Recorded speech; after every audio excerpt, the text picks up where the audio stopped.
asyrafil anbiya'i wal mursalin sayyidina wa maulana Muhammadin wa ala alihi wa sahbihi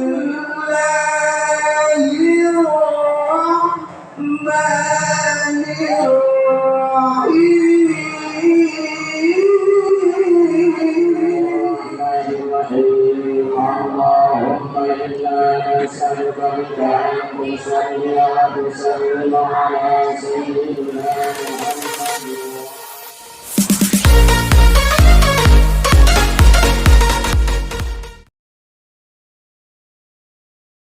Assalamualaikum warahmatullahi wabarakatuh.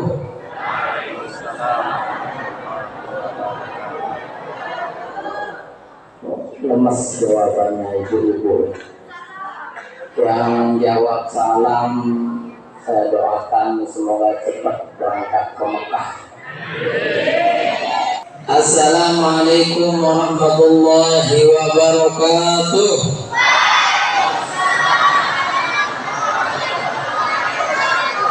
Ibu-ibunya yang sayang sama bapak-bapaknya, takut kalau bapaknya kawin lagi. Alhamdulillahirabbil alamin. Wassalatu wassalamu ala sayyidil anbiya'i wal mursalin sayyidina wa maulana Muhammadin abil qasimil amin wa ala alihi wa sahabatihi ajma'in. Subhanaka la ilma lana illa ma 'allamtana innaka antal alimul hakim. Wa la haula wa la quwwata illa billahil aliyyil 'azim. Allahumma aslih ummata Muhammadin sallallahu alaihi wasallam wa farrij 'an ummati Muhammadin sallallahu alaihi wasallam.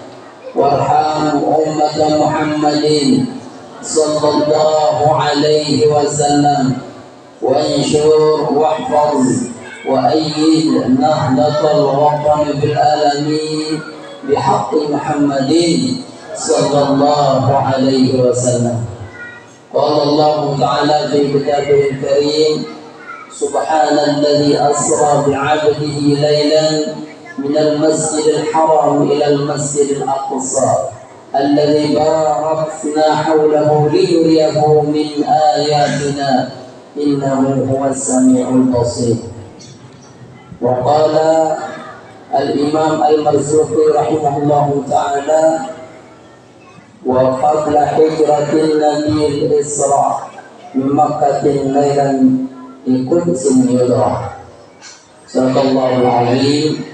Yang sama-sama kita hormati, kita muliakan, kita banggakan, dan juga sama-sama doakan guru kita Ayahanda Al-Mukarram Pak Tuan Guru Haji Lalu Anas Ashrif, mertua dia mampun itu. Jadi sebenarnya yang akan mengawal beliau Al-Mukarram Tuan Guru Haji Ahmad Syarkawi. Nah, Wikan mungkin belum, tapi beliau masih di Mekah. Akhirnya yang diajak oleh beliau untuk mengawal. Kita doakan beliau mudah-mudahan tetap diberikan kesehatan, kekuatan, kekuatan untuk terus membimbing kita semua dari dunia sampai akhirat. Amin ya rabbal alamin. Bapak Kepala Desa sepakat, tidak ada kaitannya dengan sepakat dengan sepakat yang di Lombok. Di Lombok ada namanya desa sepakat. Di Lombok pernah lagi. Saya kira saudara ya Pak Kepala Desa sepakat yang sama-sama kita hormati dan muliakan, Bapak Kadus yang sempat hadir, pemuka agama, pemuka masyarakat, sesepuh agama, sesepuh masyarakat, para asatis, para asatizah, wabil khusus Ustaz Ali Muti, Ustaz Masyhur yang sama-sama kita hormati dan muliakan, panitia yang saya banggakan, singkatnya hadirin hadirat kaum muslimin muslimat rahimakumullah. Pertama-tama mari kita sama-sama mengiyakan puji syukur kehadirat Allah Subhanahu wa taala yang alhamdulillah masih memberikan kita kesehatan, memberikan kita kekuatan, memberikan kita kesempatan terhadap iman. Sehingga alhamdulillah kita semua bisa berkumpul, kita semua bisa hadir di tempat yang insya Allah penuh dengan barokahnya. Guna untuk sama-sama memperingati peristiwa Isra dan Mi'rajnya baginda Rasulullah Sallallahu Alaihi Wasallam. Mudah-mudahan kehadiran kita semua di tempat ini akan bawa barokah untuk kita semua. Amin ya rabbal alamin. Yang kedua kalinya salawat salam pada junjungan kita Nabi besar Muhammad Sallallahu Alaihi Wasallam. Mudah-mudahan barokah salawat, mudah-mudahan barokah salam kita kepada beliau, maka kita semua akan diberikan syafaatnya di yaumil qiyamah. Amin ya rabbal alamin.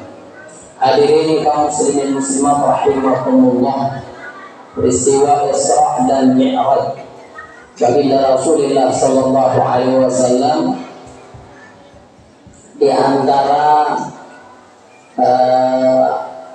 salah satu cara Allah Subhanahu Wa Taala menghibur Rasulullah SAW. Jadi tahun ini tahun beliau melaksanakan Isra dan Mi'raj, beliau ditimpa musibah yang beliau terima, ditinggal oleh istri beliau tercinta, yaitu Siti Khadijah radhiyallahu anha. Akhirnya tahun itu dijuluki sebagai Amul Azmi, karena setelah Siti Khadijah meninggal, disusul beberapa bulan meninggal paman beliau tercinta, paman beliau. Makanya tahun ini beliau juluki dengan Amul Azmi, tahun duka cita. Nah, karena beliau terus bersedih, maka malaikat Jibril diperintahkan oleh Allah Subhanahu Wa Taala untuk menghibur beliau, untuk mengajak beliau menghadap kehadiratnya. Jadi diajak tamasa, diajak represi. Sebelum menghadap, sebelum sampai ke Sidratul Muntaha, ajak dulu singgah ke beberapa tempat.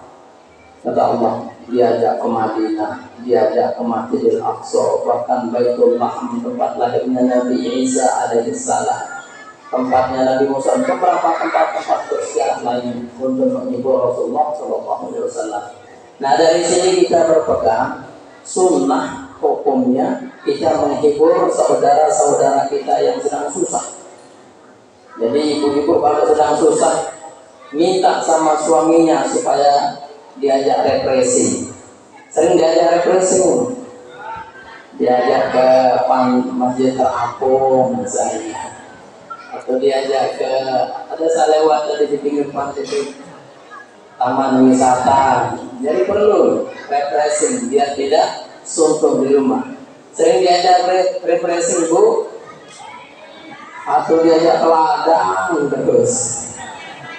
Perlu refreshing karena Rasulullah sendiri dihibur oleh Allah Subhanahu Wa Taala. Bahkan cara beliau dihibur itu diajak Masjidil Aqsa, bahkan sampai ke langit, semua langit,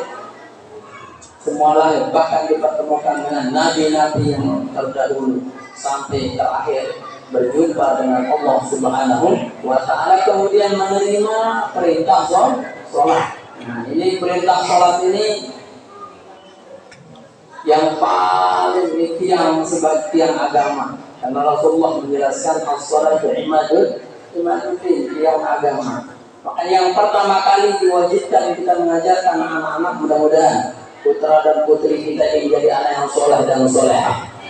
Yang pertama kali sebagai orang tua diperintahkan oleh Rasulullah mengajarkan anak kita untuk sholat, mengajarkan untuk sholat. Muru auladakum bis-sholati wa hum abna'u sab'a sinin, sabda Rasulullah.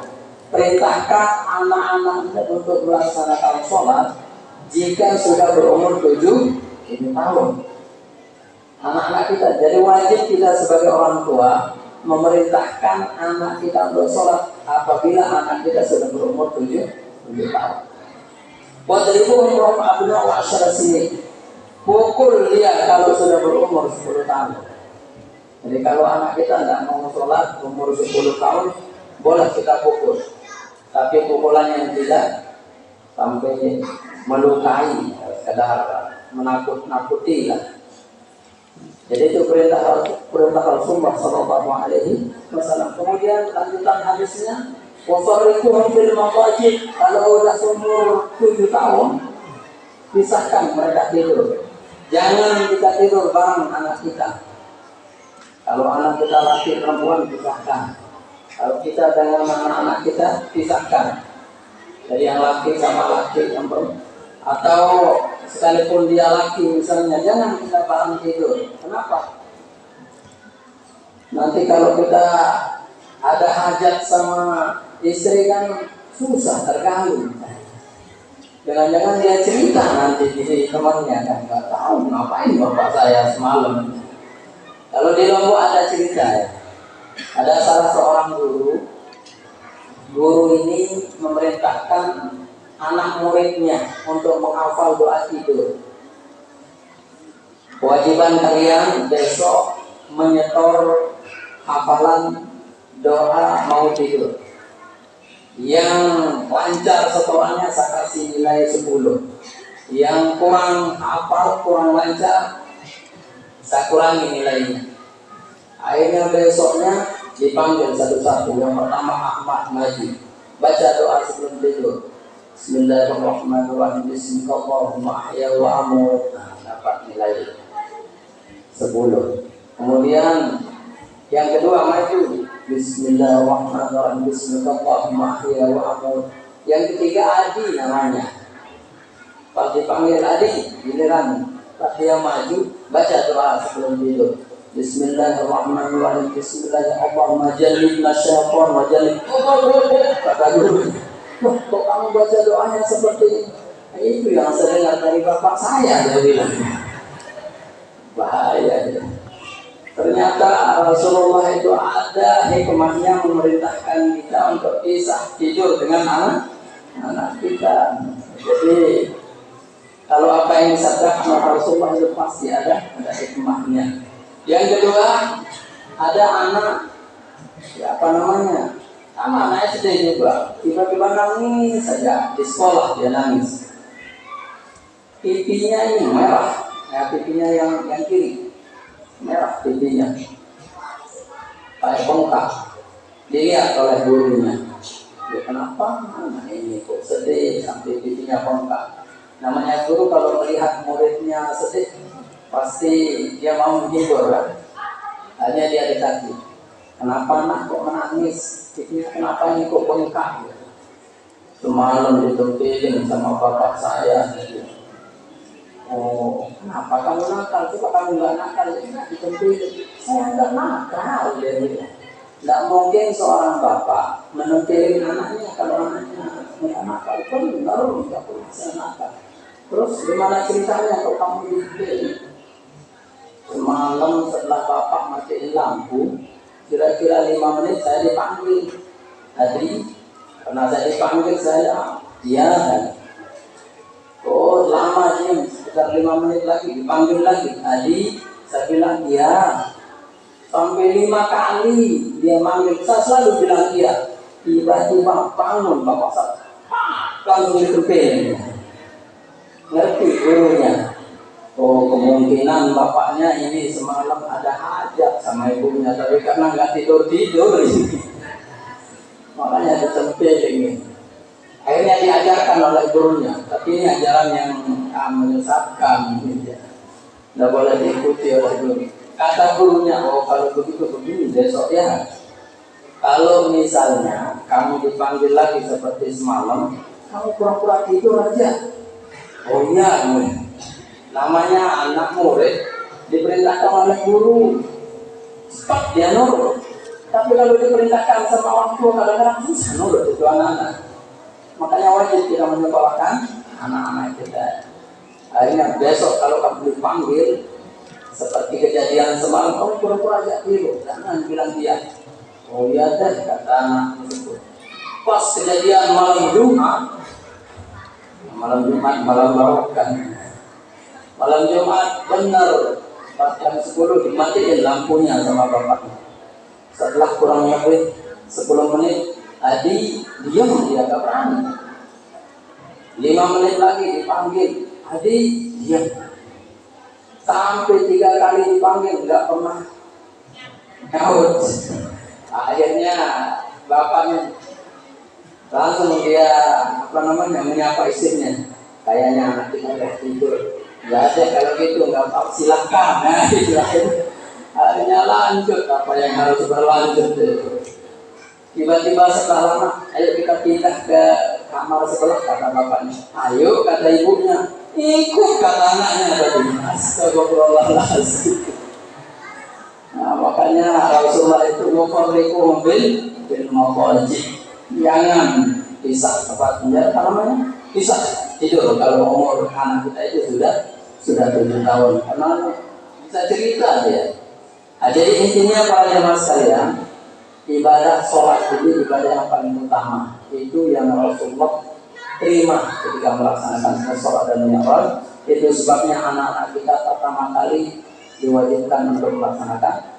Jika ada orang tua tidak memerintahkan anaknya untuk sholat, dia yang bertanggung jawab nanti di hadapan Allah Subhanahu wa Ta'ala.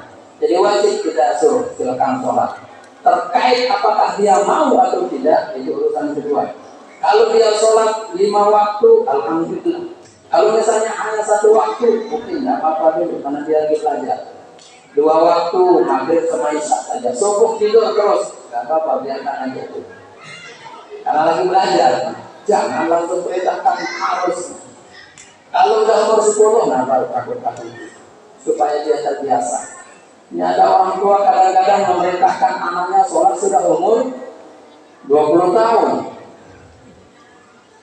Kamu bisa besarkan, makan berapa, habiskan uang, tapi sholat tidak mau dia pukul anaknya. Udah umur 20, sudah bisa melawan, udah lebih besar kadang-kadang anaknya. Nah, jadi Rasulullah memerintahkan kita untuk memerintahkan yang sholat saat berumur 7 tahun dan boleh kita pukul kalau sudah umur 10 tahun. Itu saking karena pentingnya namanya sholat. Nah, ini yang diterima oleh Rasulullah SAW ketika beliau melaksanakan Isra dan Mi'raj. Oleh karena itu para ulama menjelaskan saking pentingnya namanya sholat, yaitu sebagai penghubung antara hamba dan Allah Subhanahu wa Ta'ala. Jadi ada ulama menjelaskan summiya sholatu sholatan liwasila baina abdihi wa rabbih. Kenapa dinamakan sholat itu sholat?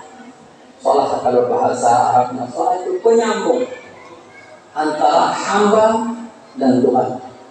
Jadi kalau bahasa kita sekarang jadi kabel.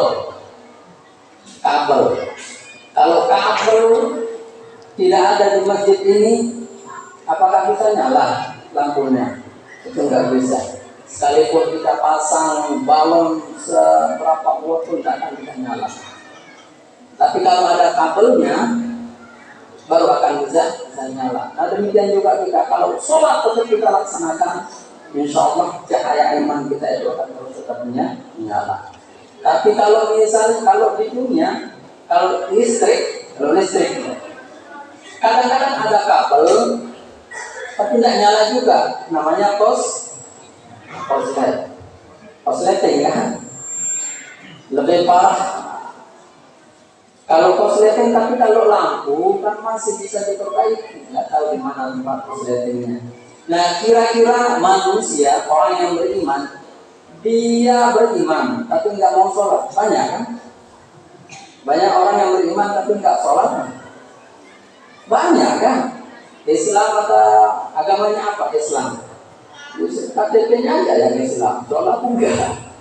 Nah, kalau orang beriman tapi nggak sholat, itu berarti sedang ada masalah, sedang konslet dengan Allah Subhanahu wa Ta'ala. Tapi kalau misalnya dia sholatnya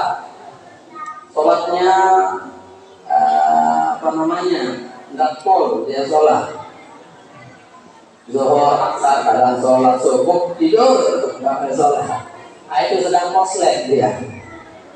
Jadi tetap yang konsleting itu tetap nyala, tapi kan agak redup. Jadi kira-kira seperti itulah kalau sholatnya belum sempurna, masih redup. Nah, tapi kalau sudah dilaksanakan semua, tidak ada korsletingnya, baru dia akan menyala terang. Jadi itu sebabnya para ulama menjelaskan, kalau kita mau dekat dengan Allah, jangan pernah tinggalkan sholat. Sholat kita baik, hidup kita akan diperbaiki oleh Allah Subhanahu wa Ta'ala. Kalau sholat kita ya kadang sholat, kadang enggak, kadang sholat, kadang Allah juga akan mengabaikan kehidupan kita. Rezeki kita akan diabaikan oleh Allah Subhanahu wa Ta'ala. Nah, ini yang diterima oleh Rasulullah Sallallahu Alaihi Wasallam ketika beliau melaksanakan Isra dan Mi'raj, ibadah yang sangat penting di dalam Islam sebagai tiang agama. Kalau Rasulullah menjelaskan dalam hadis, as-salatu imaduddin, masjid yang dicor, ya, bukan yang tiang seperti ini. Kalau sudah dicor saja masjidnya, kemudian dipasang tiangnya dulu, kemudian kita cor karena sudah ada tiang, yakin kita semakin besar tiangnya, masjid itu akan semakin kokoh, semakin kuat. Tapi kalau tiangnya tidak ada, bagaimana dengan bangunan coran yang di atas? Kita khawatir untuk naik. Nah, kemudian sholat ini, kalau masjid tiang tersebut misalnya dijor, begitu dibuka, begesing kalau di Lombok. Kalau di sini apa namanya? Sama, begesing. Begitu dibuka, kadang-kadang tiangnya itu kan ada yang tidak terisi semen, itu ada yang bolong-bolong, ada yang berlubang-berlubang. Nah, enggak senang kita lihat. Supaya kelihatan enak, diplester namanya kalau di Lombok. Di sini plester juga ya, diplester. Setelah diplester, sudah bagus atau masih kurang bagus? Masih kurang bagus kan? Supaya lebih bagus, kadang dikasih keramik. Apalagi kalau dikasih keramik semakin bagus ya. Begitu juga sholat kita. Kalau sudah 4-5 waktu ini kita laksanakan, sebenarnya sudah sempurna Islam. Oh bagus. Tapi kan kita tidak yakin sholat kita itu khusyuk atau tidak. Ada yang ibu-ibu yakin kalau setiap sholat khusyuk. Kita kan kalau sholat kadang-kadang masakan yang diingat, jualan yang diingat, atau kerjaan-kerjaan yang diingat, jadi susah kalau sholat. Nah, untuk menambah kekurangan-kekurangan tersebut, kita diberikan sholat-sholat yang lain, ba'diyah, untuk menutupinya. Ya, karena itu sholat itu ibadah sunnah yang sangat banyak ibadah sholat. Bahkan sampai puluhan, 30-an lebih, bahkan nama sholat sunnah ini, sholat sunnah ini, sholat sunnah, untuk menutupi kekurangan-kekurangan tersebut. Makanya Imam Al-Ghazali rahimahullah ta'ala menjelaskan, al-faraidu ra'sul mal wa nawafilu ribuhan. Kalau yang wajib itu adalah, kalau kita mau berusaha itu namanya ra'sul mal, modal. Kita nggak akan bisa punya keuntungan kalau nggak punya modal. Ada orang yang berusaha nggak punya modal? Nggak ada kan? Kalau pengusaha pasti punya modal. Semakin besar modalnya, semakin besar usahanya. Nah, kita juga kalau mau dapat untung yang banyak, harus memperbanyak ibadah-ibadah sunnah yang lain. Nah, para jemaah sekalian, kalau kita bicarakan masalah Isra dan Mi'raj ini panjang sekali. Jadi ini sekedar pembuka saja. Nanti kita dengarkan hikmahnya juga atau ajaran penjelasan yang lain terkait Isra Mi'raj dari guru kita. Sekedar pembuka saja. Sekedar ini yang saya sampaikan, kurang lebihnya mohon dimaafkan. Terima kasih atas perhatian. Wallahul muwaffiq wal hadi ila sabilir rasyad. Wassalamualaikum warahmatullahi wabarakatuh.